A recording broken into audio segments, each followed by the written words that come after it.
Hello, I'm excited to do another video. So I know all of us are like obsessed with Kahoot, and we have seen how much fun it can be, how much fun our kids have with it.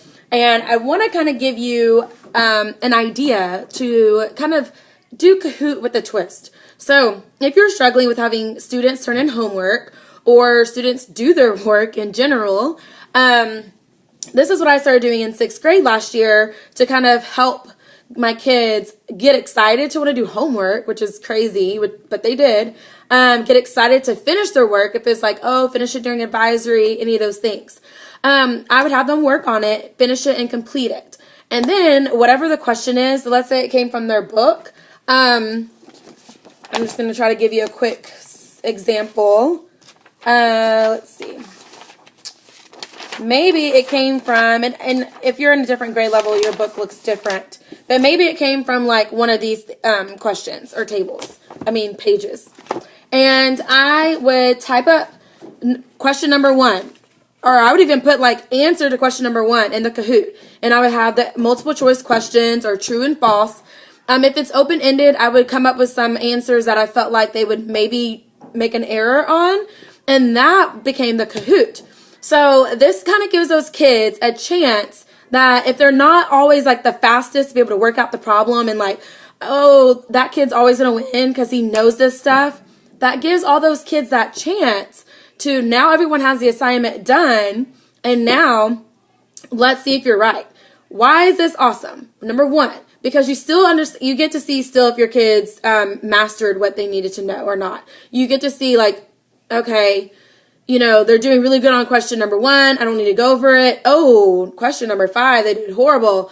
Pause, let's stop, let's talk about it. Okay, so you still get that. Those kids that feel like they never can win actually have a chance, because now it's about who can enter their score the fastest, but you didn't have to do anything because you already did the work. Or who can, and be correct, obviously. So that is why I love to do Kahoot with the twist, is just getting the work done before you actually start the Kahoot. So that's one thing you can do. The other thing you can do is a Kahoot scavenger hunt. So this is pretty cool because the kids can have their math book, okay? And let's say, you're in chapter 10 and they know that the question is going to come from somewhere in this area of chapter 10 or in that lesson. And then the Kahoot pops up. And it says, lesson 10.3, page blah, blah, blah, number whatever. Okay? So they have to go and search and figure out what they did and how they got that answer. So it's like they're doing a scavenger hunt inside their math book. You can do it both ways. You can have them, give them like 2 minutes, depending on what concept you're doing, if that's enough time. And then have them go and work it out and then put their answer in. Or you can do the same thing. It's already done. They completed the lesson. Let's go and quickly find my answer, see what I got, and then Kahoot my answer. So those are just some fun twists, some ways to mix it up and change it up. That way it's not always the same thing. It's not always the same winner.